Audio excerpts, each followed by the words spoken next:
Cool. Oh, so many people. Okay, so as you know, I'm Łukasz Stawarz, and I'm UX Research and Accessibility Coordinator at publishing company All In Games. And today I will talk to you about creating meaningful UX processes for indies on a budget. And well, 30 minutes is 30 or 45 actually, is not enough time to cover all topics and teach you how to fully set up UX process from the ground up. So aside from quick notes and tips, good practices, I'll show you the UX as a process, indeed, and not focusing only on research. I want to communicate what I call the UX mindset and how it can be beneficial on each stage of creative process. How adopting it can help you create or turn everyday development actions into meaningful learning opportunities and save you a lot of time and money.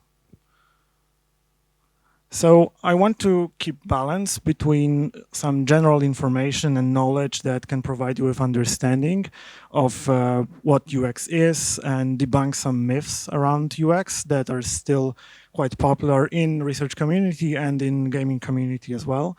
And give you some knowledge pills and tips about each stage of research process and UX process. There are a lot of great learning materials out there, so we don't need to sort of reinvent the wheel.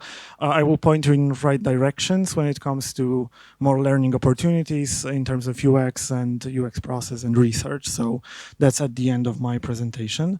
And here are the sort of main takeaways of that talk. So if you are to remember just one thing, I would love you to remember takeaway number one, which is UX process starts long before playable. In fact, it starts long before any playtest and anything that is in any shape that is shippable. Takeaway number two is larger sample does not mean better results, which is quite popular myth still in gaming community and research community as well. And takeaway number three is that cognitive biases can hinder your efforts, and knowing them is the first step to overcome them. And I will talk about cognitive biases in brief later on in this presentation. So, okay, so let's start with an example. Not exactly an indie game here. Most of you probably know it. It's the infamous tutorial from Elden Ring, the Cave of Knowledge, which was notorious for like players not being able to spot it in the first version of the game. So at the launch, it was missed by multiple players and caused some chatter online that that's probably not the way to make tutorials and so on.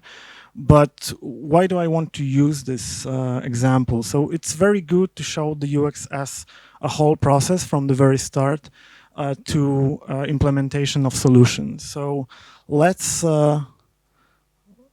follow it. And of course, for the sake of this example, we'll need to assume some stuff. We'll need to assume the intention of designers at From Software. We don't know it, but we can make some educated guesses based on what were the solutions to the problem.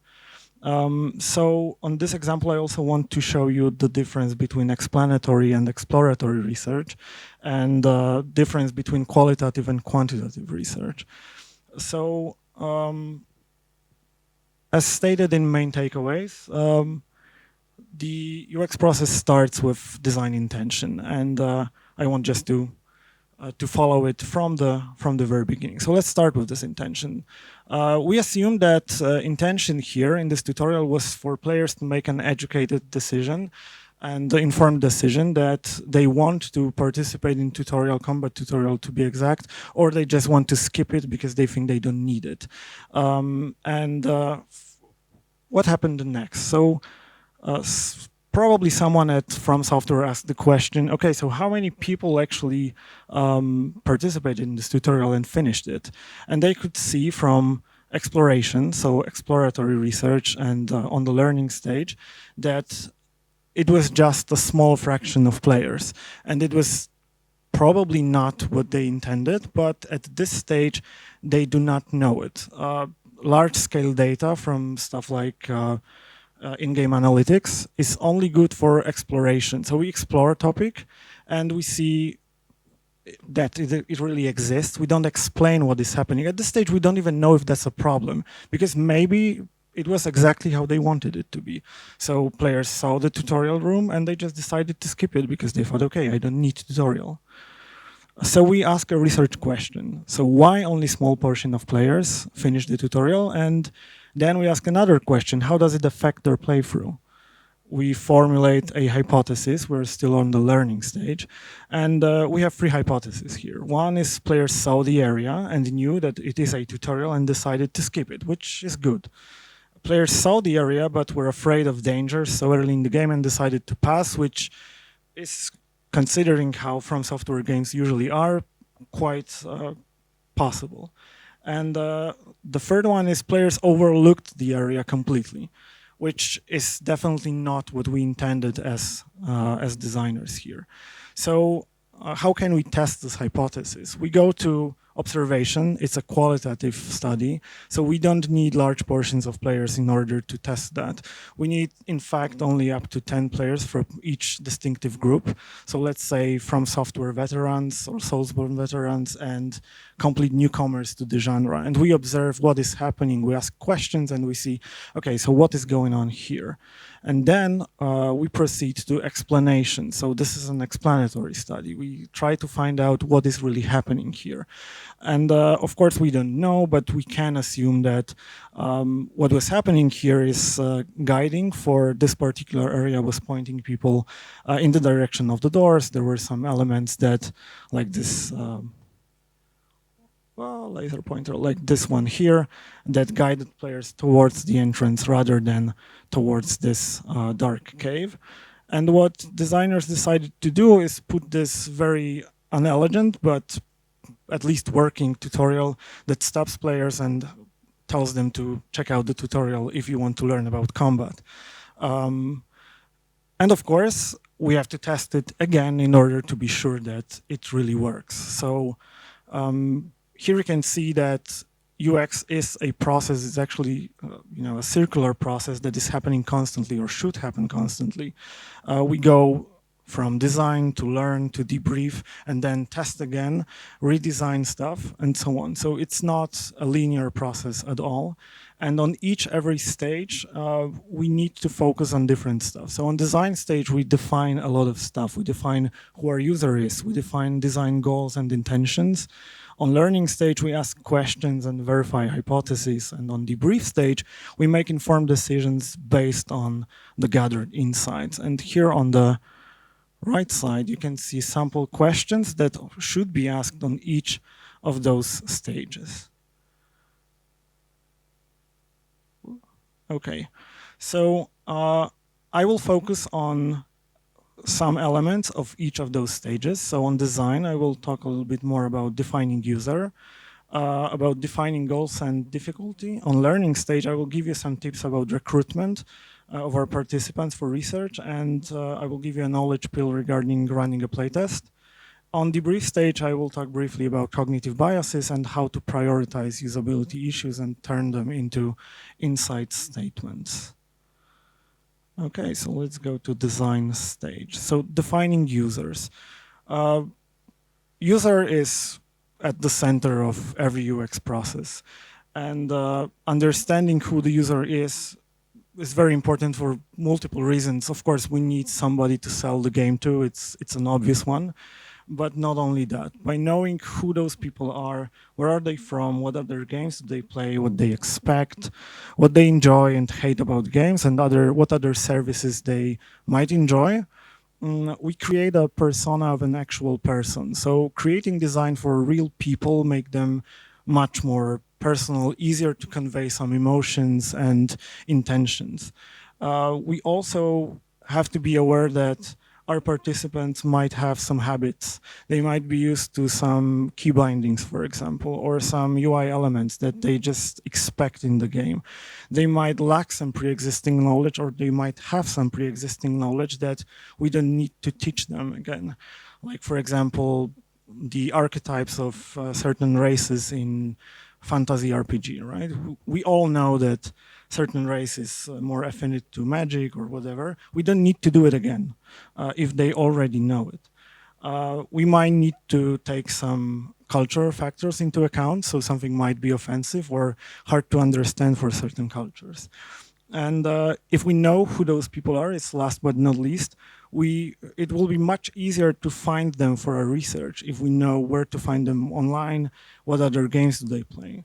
So to sum this up, the question that should be asked is, what are what are players bringing to the game with them? We should consider player as somebody that comes to the table with some emotion, some existing knowledge, and some expectations that we should answer. And I think this is really important. And for defining clear goals and intentions, well, strong defined pillars of experience are crucial for UX process. Feedback can be harsh, and multiple factors can affect the feedback. So it is important to understand and remember that UX processes are there to support design intent, not to bend it based on every opinion and just handful of opinions. But in order to do that, we have to have very strong pillars of experience and understand what our intention really is. And I think that's quite often that those pillars are not defined well. And we don't know what we wanted to achieve, which in result makes it really hard to test. Having testability in mind is having those pillars in mind constantly when creating the game. We need to understand what is meant to be difficult as opposed to something that is accidentally difficult. We need to understand and remember what should players learn when we create tutorials, for example. We should know what players should feel and why when creating narratives and environments and so on.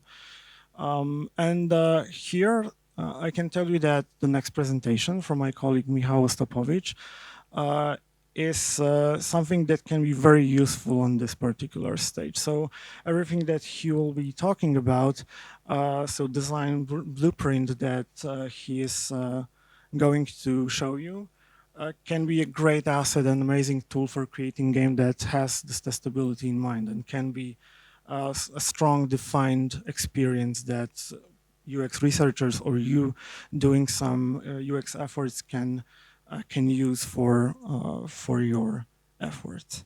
Okay, so let's go to the learning stage.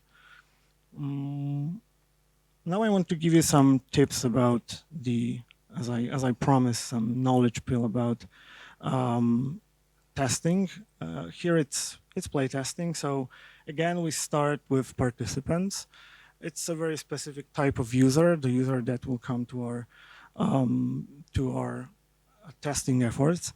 And the first thing to remember is that absolutely everyone can give you feedback, but you have to be aware that not every feedback is the same and each group has its limitations and we have to be aware of them. So it's okay to use colleagues at work, it's okay to use your family, it's okay to use your friends. But you have to be aware that those people are good for certain stuff, not for every type of feedback.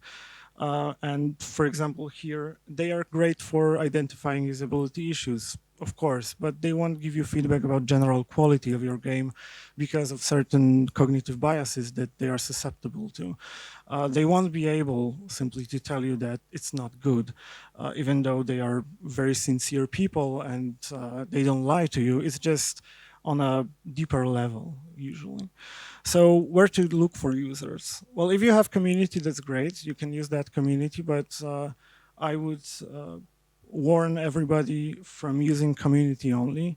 You have to be aware of certain brand fans, so people who are very attached to the brand already, and they won't give you feedback that you need. They will try much harder in order to play good. And that's also some sort of, that's also a cognitive bias that I will talk later about. So those people might be good, but you also need to look outside of your community. If you don't have a community, you can use Facebook groups, Discord servers, Reddit posts.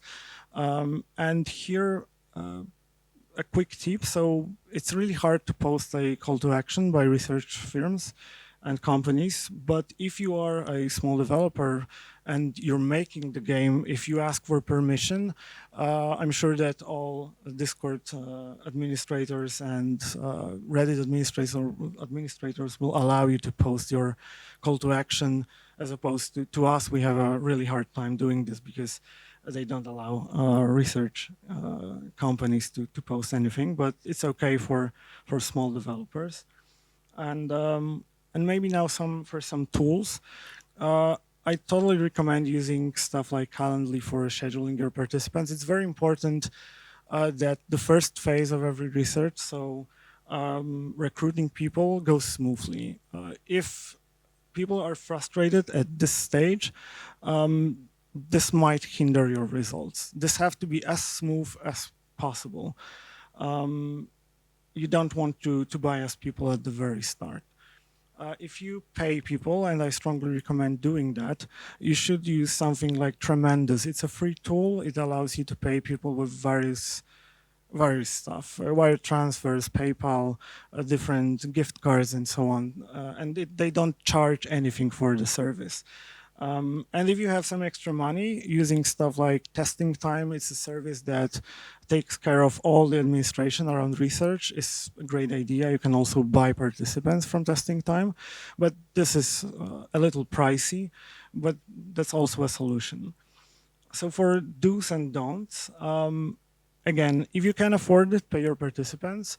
It's not only a good thing to do. Testing games is work like any other, but it also improves the engagement of players, and they probably, it will increase the show-up rate during your testing, definitely, but also players will be more engaged in what they're doing, so they won't half-ass the testing and just, test for 1 hour and don't really care about it. Run a screener focused on your game genre and similar games, even if you're recruiting from your community. There are a lot of people who just sign up to every potential Discord server, every newsletter they can. They are just looking for opportunities to participate in testing because they either like it or it's the way they earn money. You don't really want those kind of people. These are called professional participants, and it's definitely not good. Those people know how to answer questions. It's not the kind of feedback you want. And this is a very important one. Schedule a video call with your participants right after screener. It improves the show-up rate tremendously if you catch any contact with those people immediately. If you don't do it, you risk that you will have no-shows. People just won't show up and will ghost you, and that will be your research. So I definitely recommend calling those people or video calling them immediately. It's much harder to say no to people that you've already seen. For don'ts, avoid game industry specialists. These are not the users you want. These are not just usual users. They know how games work. They know how to answer questions. And unless you're very experienced in user research, it's really hard to get a good insight from those people. Of course, unless you're making a game for industry specialists, then it's your target group. And this one here is very important. Don't advertise your game in call to action. Don't say stuff like, we invite you to playtest the best RPG game ever made. You don't want to bias people. You want to be as plain as possible. Just mention the genre, what kind of game is this. If you pay, mention that you pay, that there is an incentive for the study, and that's basically it. Everything else would bias people. You just don't want that. Okay, and for running playtests, so there are many methodologies and methods for learning about games, but I guess playtests are the most common and something that can be done without big expenses and large teams, and they come in different flavors. So there are, of course, unmoderated session, which players play without you by their side, and moderated sessions where a moderator or researcher sits beside or watches as the tester is going through the game, and each has its pros and cons. It's mostly about security. So unmoderated sessions are, of course, the least safe, as players can screen grab or download your game and use it in a way that you don't want it to be used. But I think that for most studios, the best option is the moderated session with the safety that it provides, with the fact that it allows exploration during the gameplay and allows you to ask questions. I think that's the method that allows you to learn the most about your game. I think that a common misconception that I will talk about on the next slide is that unmoderated sessions plus surveys are the best. A lot of people are using them, but in my personal opinion, I think that's a mistake, really. And I would definitely focus on mastering the moderated sessions where you play with somebody and watch and observe them as they play. So for the technical stuff, there are a few ways of doing that. If you have a game on Steam, that's easy. Or if you can organize playtest at your office, right now we can do it again. But let's focus on remote options. So if you have a game on Steam, that's great. You can revoke Steam keys at any time. And of course, Discord is very useful here. You can ask your participants to stream. You can record using OBS, all free tools, and that's great. If you want some more security, you can use Parsec. It's a service that is also free or costs $8, which is practically free. And you can you can stream the game from your computer, which is super safe. Participants don't have access to the build at any time. Unfortunately, this one is suitable for games that are slower in pace, like, for example, turn-based games, because it has some latency problems. And for shooters or very fast games that require very precise input, it might be problematic. And there's also solution play from app. So you upload the game to Antidote, the last one here.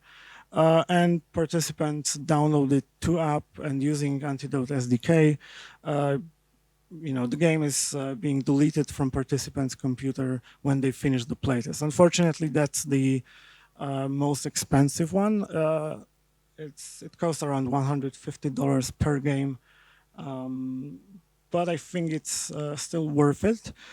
It's focused more on unmoderated sessions, but you can use it for moderated sessions as well. And no, I'm not getting any money for this, so it's not an advertisement. And one last thing, which I think is super important, and it's the ethical part of every research. So we need to sign GDPRs with every participant. It's not a good practice, it's mandatory. You just have to do it. You cannot collect any personal data without GDPR, but I think there are a lot of myths around GDPR and how confusing it is and so on.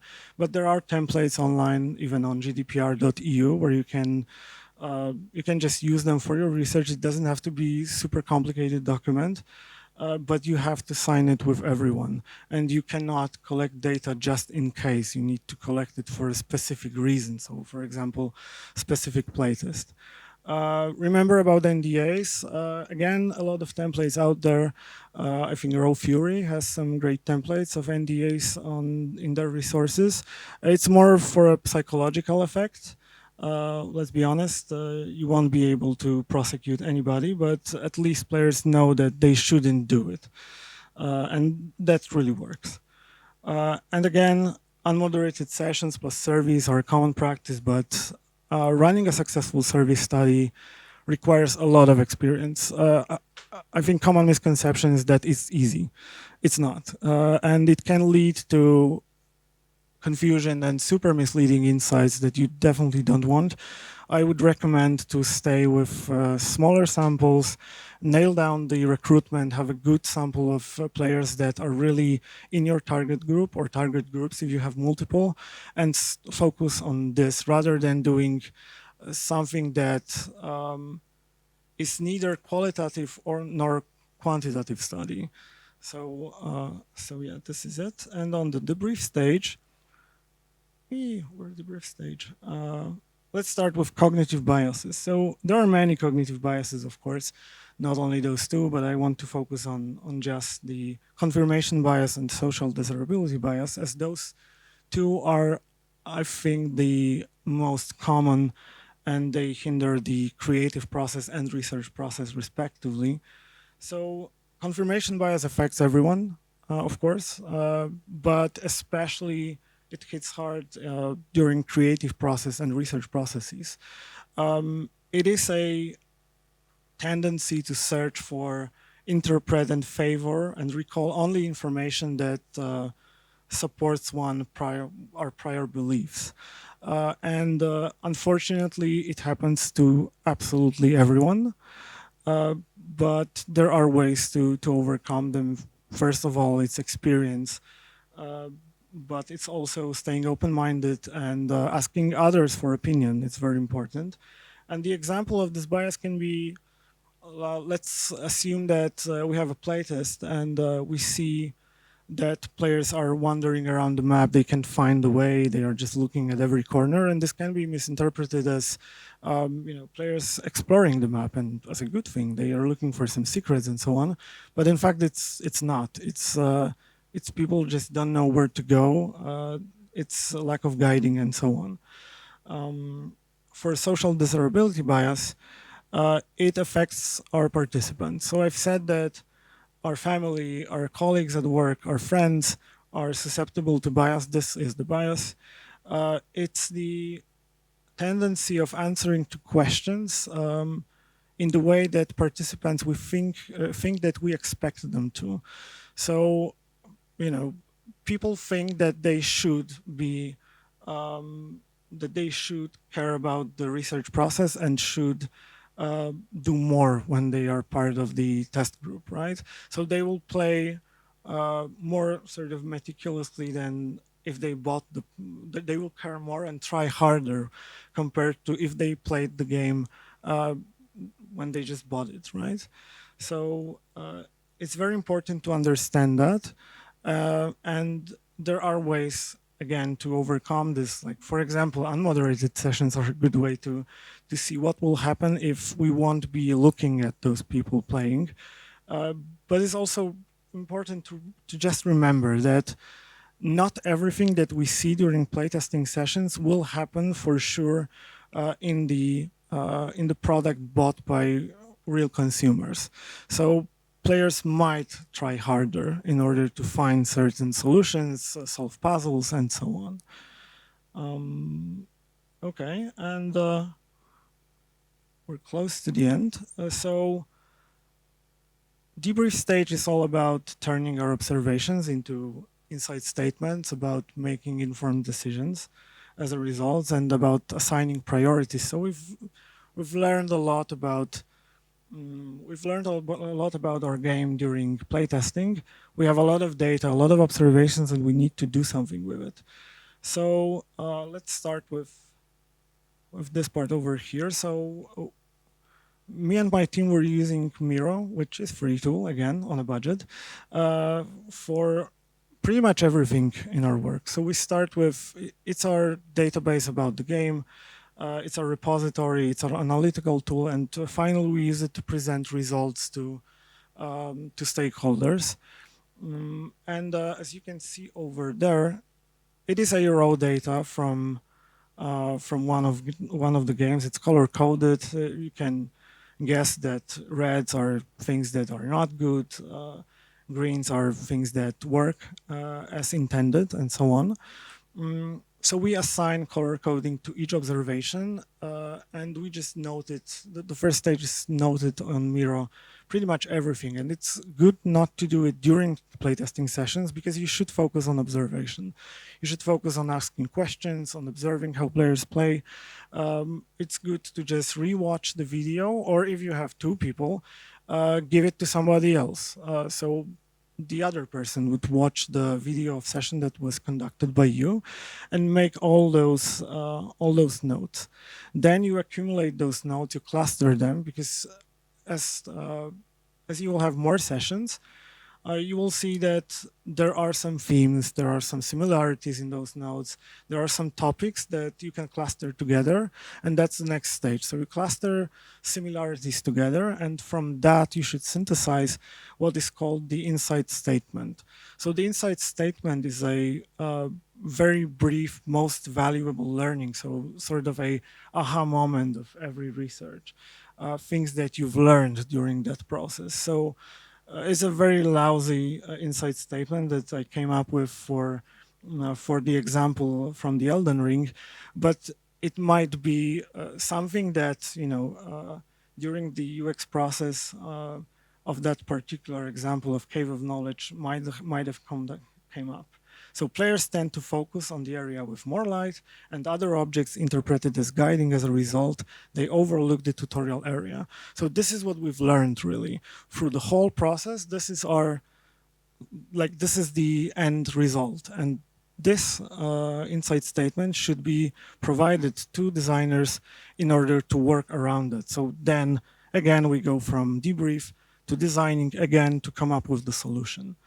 And I think we're going to the end. So again, takeaways. UX process starts long before playable.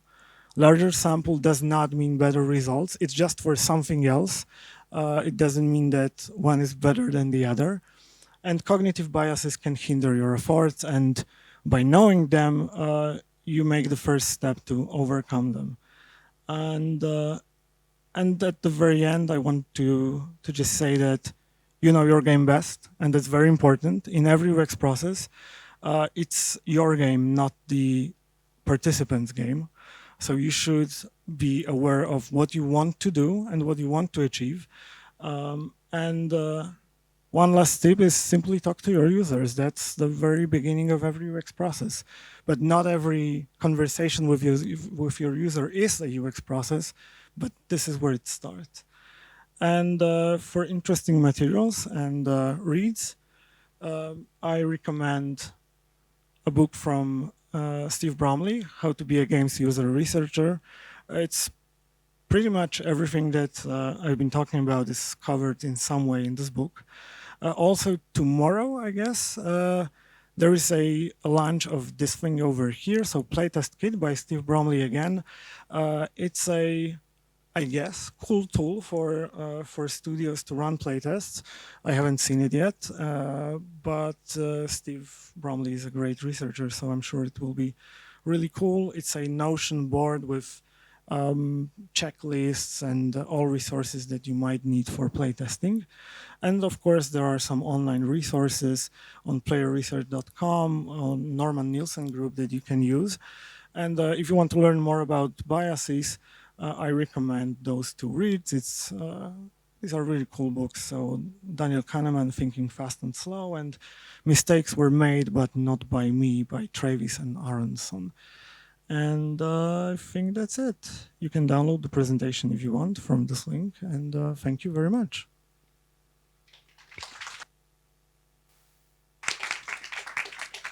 Thank you very much, Łukasz, for your presentation. We still have some time, so we can use it for some questions from the audience. Yes, we have first question.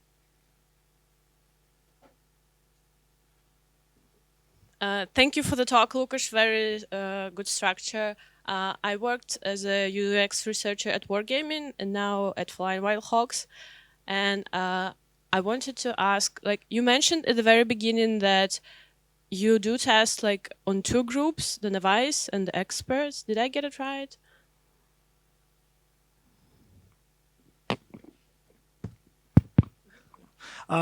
No, I mentioned that, I meant that for this specific example, so the example of, it was the Elden Ring, right? And we can use, for example, two groups. Of course, there are many more, I'm sure about that. Elden Ring probably has more target audience than just two, but it was an oversimplification for the sake of this, for this presentation. But we test with how many targets we have. So if we have only two targets, let's say Soulsborne fans and newcomers, then we test on those two groups. If we have multiple targets, then of course we'll test with multiple targets. So my question is, how do you treat the results afterwards? I mean, if for novice people it's too easy, for example, they need some hints to be able to progress in the game, and for experts, something might be too easy. So what will you implement then? Well, first of all, I wouldn't implement because that's.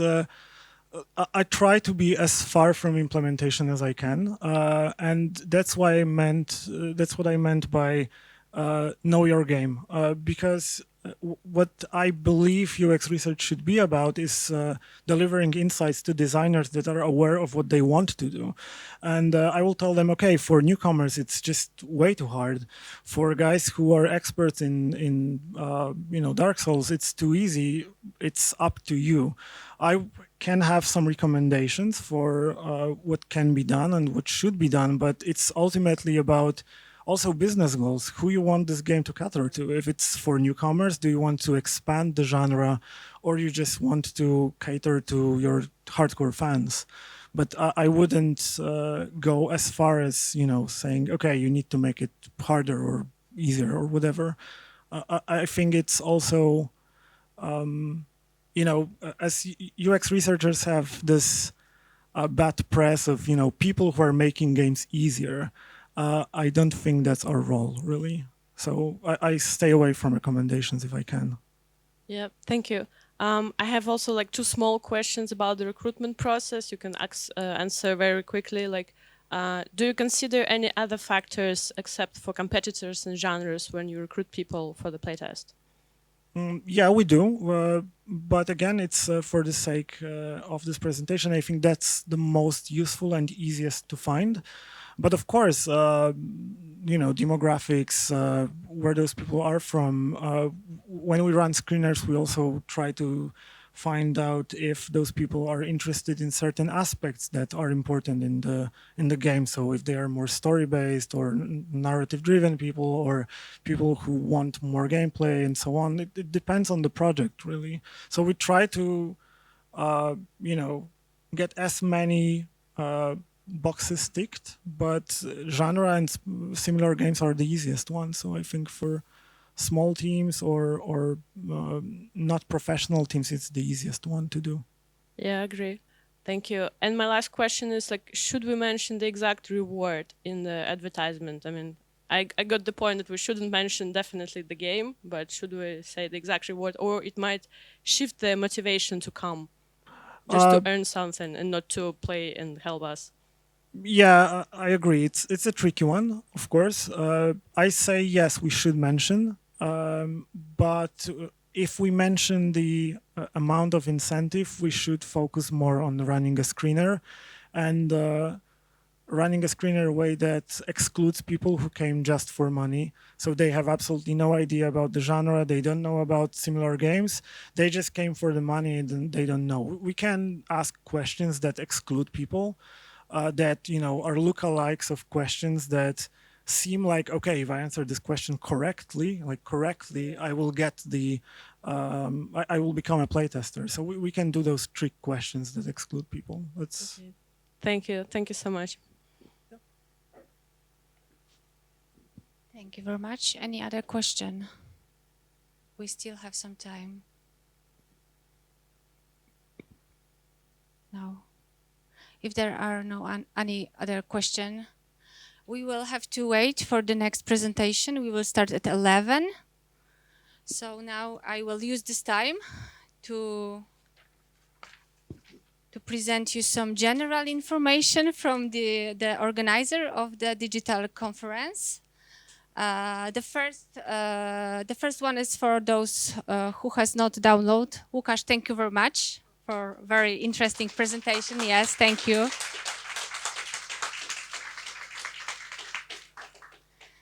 The first one is for those who hasn't downloaded the Pine application. You can download the Pine application to your phone, unlock notification, and have a conference and meeting agenda, venue maps at your fingertips. Of course, don't forget to tag us on your social media channels. Official hashtags are Digital Dragons 2022, Digital Dragons, or DD 2022. You can take part in Indie Showcase community vote. You can pick up your Indie Showcase sticker and vote by sticking it on the stand of the game of your choice. Remember to vote for your favorite game. You can find hosts and hostesses in Intel Colors and take part in Intel Game Dev Boost program. You can also take a break between lectures. You can visit Orbital Night Coffee Zone in the foyer on the first floor and enjoy a delicious coffee prepared by a professional barista. If you also need a rest, go to Rage Quit Games Chill Out Zone. You will find it by the emergency exit on the first floor. You can relax on the comfortable poofs and enjoy a delicious beer or lemonade. So we will see at 11 and we will manage to the next presentation.